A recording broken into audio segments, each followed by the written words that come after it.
Our man is finished. Kagame's Rwandan state of himself collapsing. Written by David Himbara. Copyright 2025, David Himbara. All advances and proceeds for my memoir are dedicated to supporting Gabriel Ndayishimiye. Gabriel reminds me of decades earlier. I arrived in Canada as a young, broken Rwandan refugee and transformed myself into an educator. Gaby, too, arrived in Canada after surviving the Rwandan military. Forced to flee with his family, he journeyed through Burundi, Tanzania, and Malawi. This memoir comes to you thanks to Gabriel's publishing house, Livin' Books. All rights reserved. No part of this book may be reproduced in any form or by any electronic or mechanical means, including information storage and retrieval systems, without written permission from the author, except for the use of brief quotations in a book review. Chapter 4. Rwanda is not a dictatorship of the billionaires who funded Kagame's 1990 to 1994 war. Rujugiro and Rwayitare died in exile. Ruigara died in a mysterious car accident. Kajeguhakwa fled to US. Let me turn to my third hypothesis, that Rwanda controlled by the 4 billionaires that financed the RPF armed struggle, namely Tribert Rujugiro, Miko Rwayitare, Asinapol Ruigara, and Valens Kajeguhakwa. As I demonstrate in this chapter, not only did Kagame destroy their businesses, but he destroyed their lives literally and symbolically. Kagame seized Rujugiro's businesses and locked him out of Rwanda.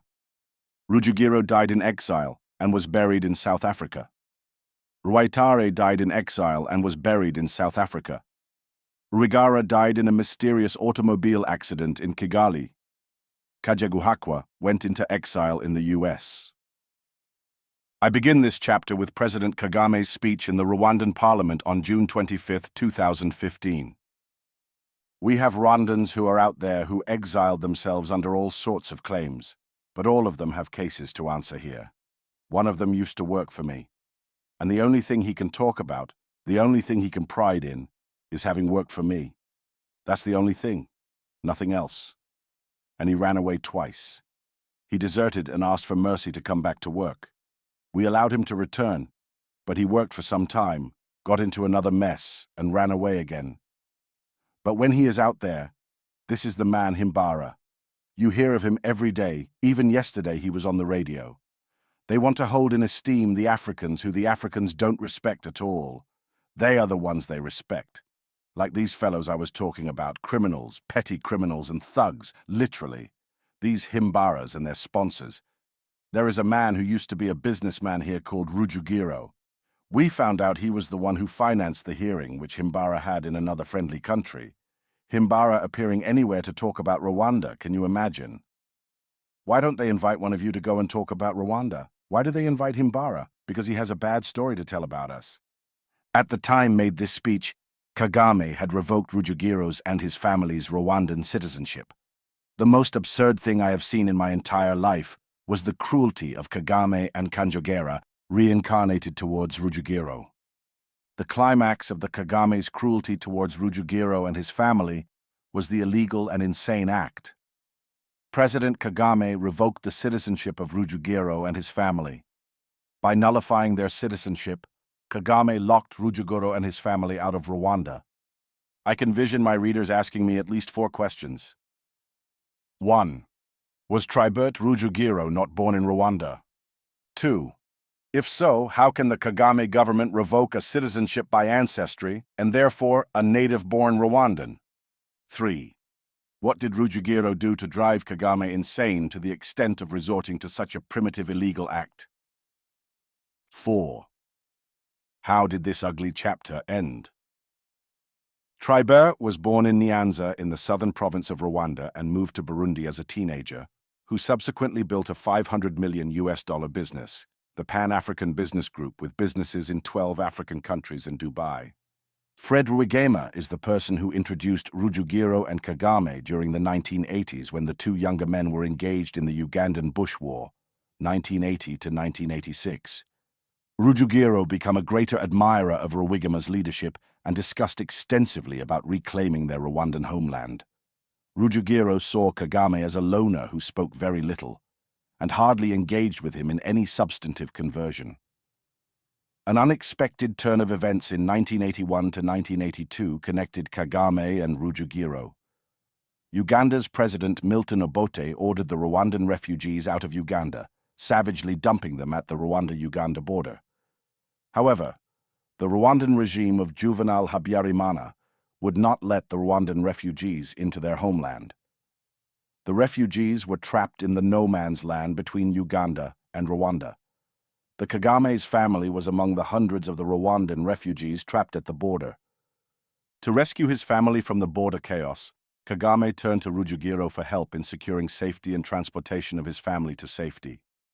Rujugiro at once organized transportation and safe transit for the Kagame's family to Burundi, taking of them thereafter.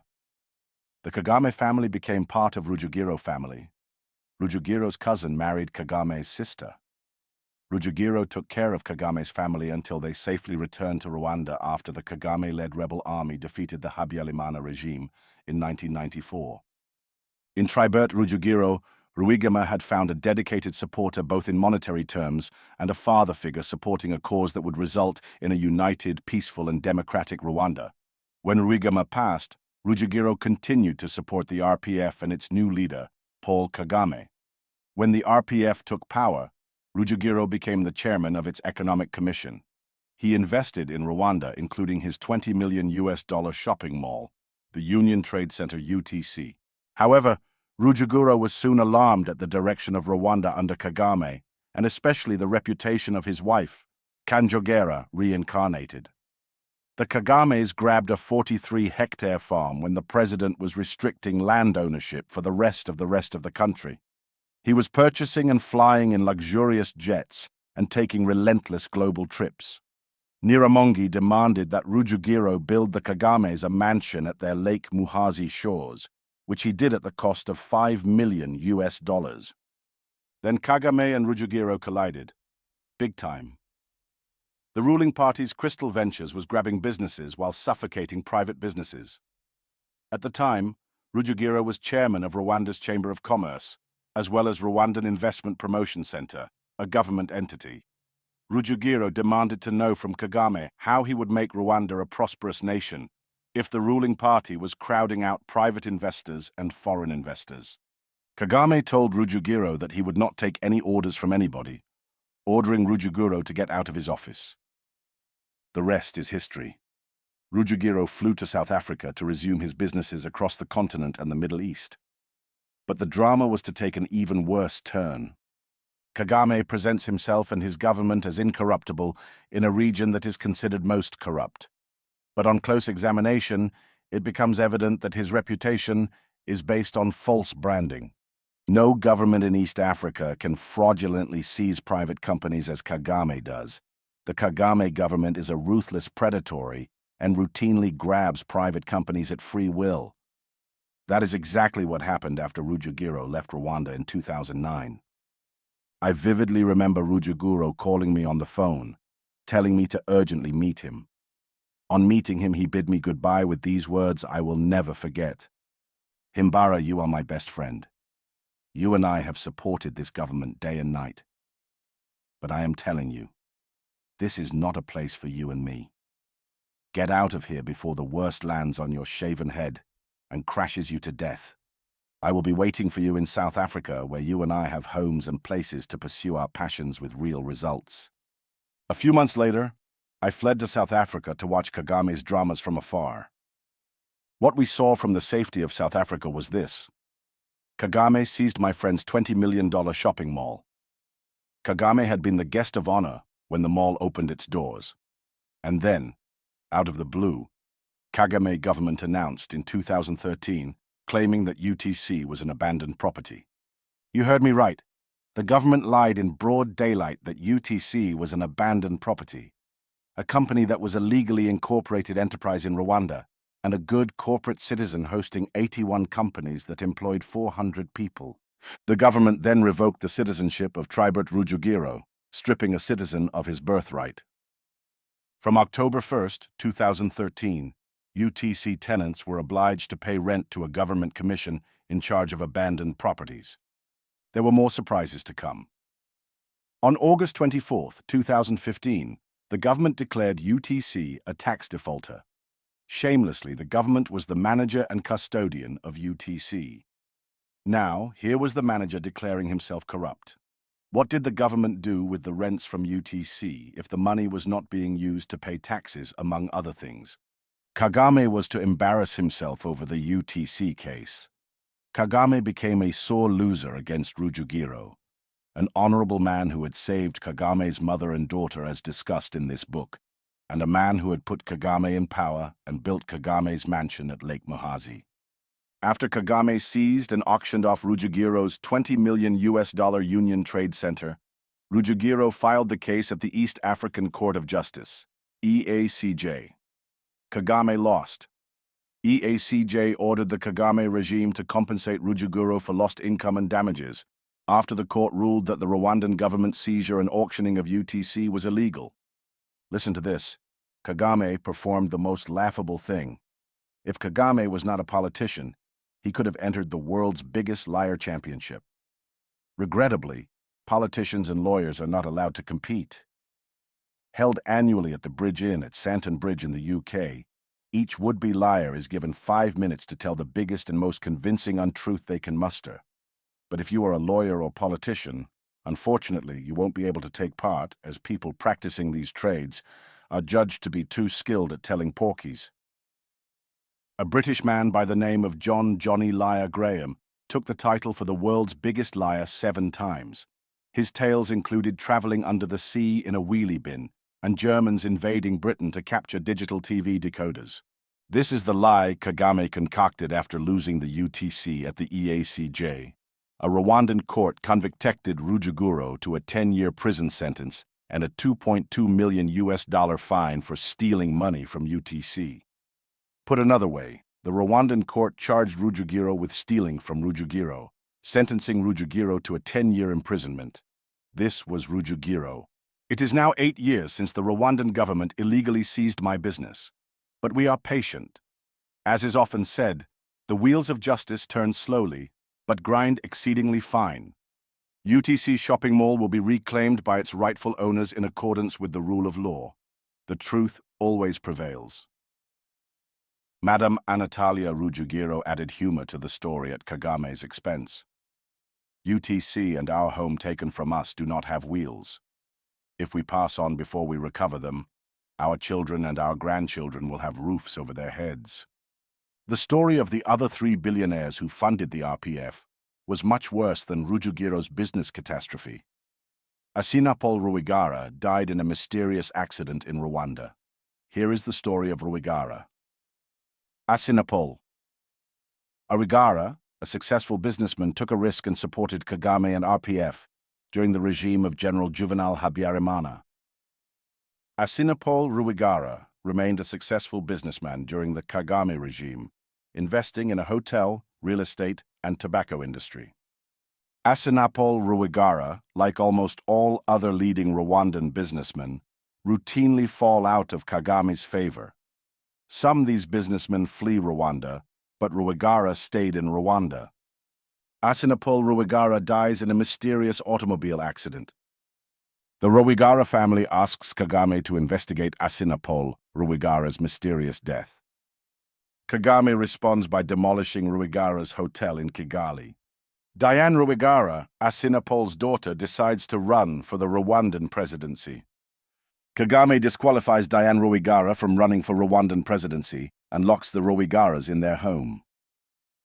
Kagame throws Diane Ruigara and her mother, Adeline Ruigara, into prison. Kagame auctions the Ruigaras' last major asset, namely their tobacco business.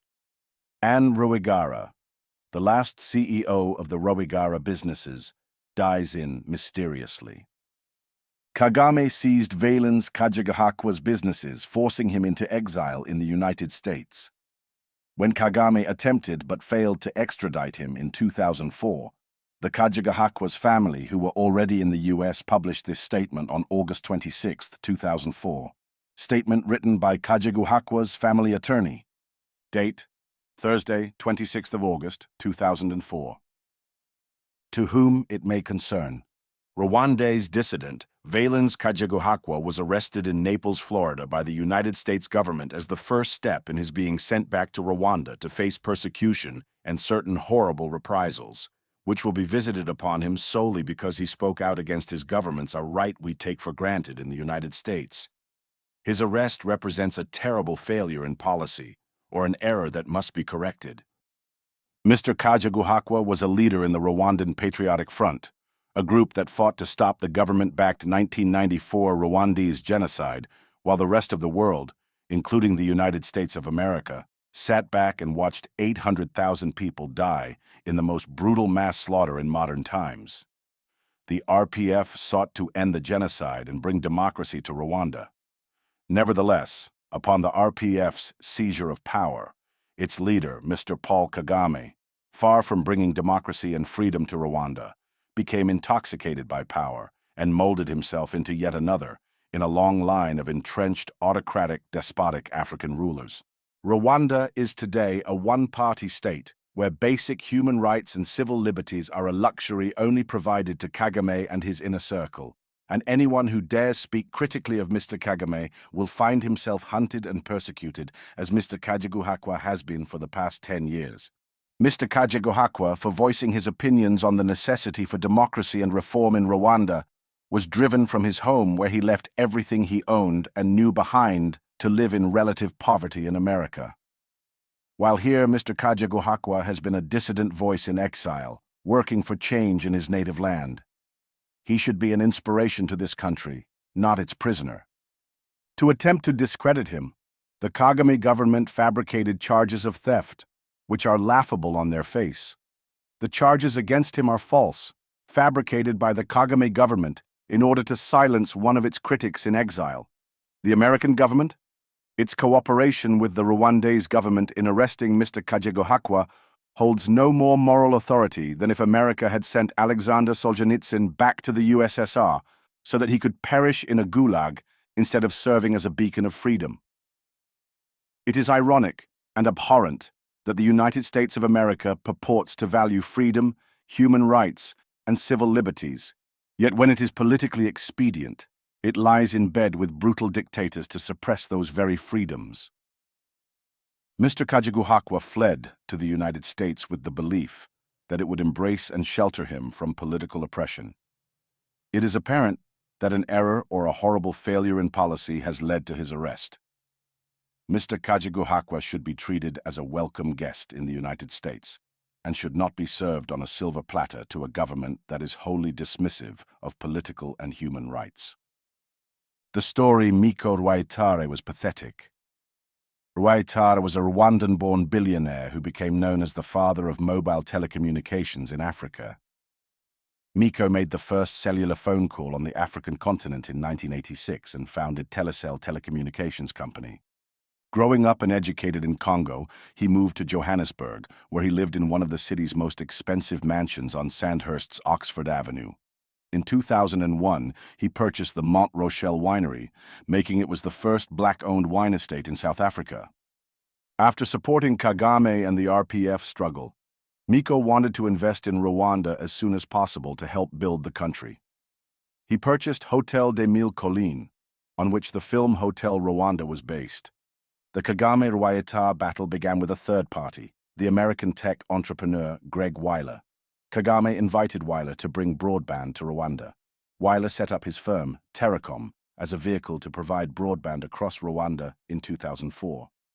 To quicken the pace of building the internet infrastructure, Kagame asked Weiler's group to buy Rwandatel, Rwanda's sole landline telephone company owned by the government. Telecom bought Rwandatel's assets for $20 million. When in 2006, Weiler attempted a share swap with Miko Rwayitare's Swiss-based GV Telecom, Kagame swiftly denounced the deal and declared it null and void. In 2007, Kagame kicked Weiler out, grabbed Rwandatel from him, and sold it to Libyan investment portfolio LAP Green for $100 million. LAP Green promised to invest an additional $177 million over the following 5 years. In 2011, Rwandatel collapsed. Tribert Rujugiro was my soulmate, mentor, and business leader who often challenged me to assist in addressing his challenges as an executive chairman of a business conglomerate that spread across Africa and the Middle East. Tribert had hoped to retire in Rwanda to concentrate on Tribert Rujugiro Foundation (TR Foundation). Through the TR Foundation, he envisioned focusing on helping those closest to his heart, African youth. The TR Foundation had one main goal at the outset, namely providing internships to African youths to give them the practical, hands-on experience they need to succeed in today's highly competitive job markets. This was not to be. My dear friend Tribert passed on in Dubai and is buried in South Africa. Kagame locked Tribert out of Rwanda when he was alive. Kagame locked Tribert out of Rwanda when he took his last breath. Tribert is in heaven looking out for us. Tribert may have departed this world, but his legacy remains a beacon of hope and inspiration, particularly through the esteemed foundation that carries his name. His enduring spirit continues to motivate us in our quest to create meaningful change. He is celebrated as a distinguished Pan-African industrialist and entrepreneur, having built an expansive business empire that stretches across Africa and the Middle East. This reputation is not merely deserved, it speaks volumes about his extraordinary vision and unyielding determination. In this tribute, I wish to underscore the significance of Tribert Rujugiro, whose remarkable legacy truly merits recognition. A true champion of Africa's youth, Tribert dedicated his life to fostering opportunities that would spare young people the hardships he experienced in his own youth. As he often shared with me, "For as long as I can remember, my burning passion has been to create opportunities for African youth. Having faced the challenge of being deprived of formal education beyond 8th grade, I intimately understand the barriers that hinder success. I firmly believe that no child should face such struggles. My mission is to establish a foundation that empowers today's young minds with the education, training, and experiences they need to thrive, free from the challenges I encountered.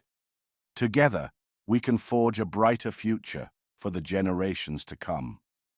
On February 29, 2010, Tribert granted me an extraordinary opportunity that would alter the course of my life. He expressed his intent to launch his foundation and entrusted me with the vital task of building, managing, and delivering transformative results. This pivotal moment birthed the Tribert Rujugiro Foundation (TRAF). By 2020, TRAF had formed invaluable partnerships with leading African universities and technical colleges, including the Central University of Technology in Bloemfontein, South Africa, and Makerere University in Uganda. I must share one particularly inspiring success story, that of Billionaires Gakwaya, who emerged as a technical engineer at Eversource Energy in New Hampshire, USA. She played a critical role in monitoring substation conditions, ensuring system reliability, and setting the stage for a fulfilling engineering career. Before landing her position at Eversource Energy, Billionaires interned at one of Rujugiro's manufacturing plants in Uganda. There, she was integral to a team that connected the factory to the power grid, transforming it from generator-powered to a reliable power source. This involved constructing a substation on-site and bringing in a 33-kilovolt line from several kilometers away. Billionaires wholeheartedly emphasized the vital role of internships for aspiring engineers. Through our one-year internship program, Billionaires experienced the full project lifecycle in Uganda, from scope creation to vendor procurement and project completion. She described how this experience instilled a greater sense of purpose within her, believing firmly that TRAF's program has equipped numerous others with similar opportunities, especially in Africa, where they are scarce. Tribert is undoubtedly smiling. His vision and dedication live on through the lives he has touched, and we are committed to carrying forward his mission. Together, we can continue to inspire and empower the next generation, ensuring that his legacy thrives.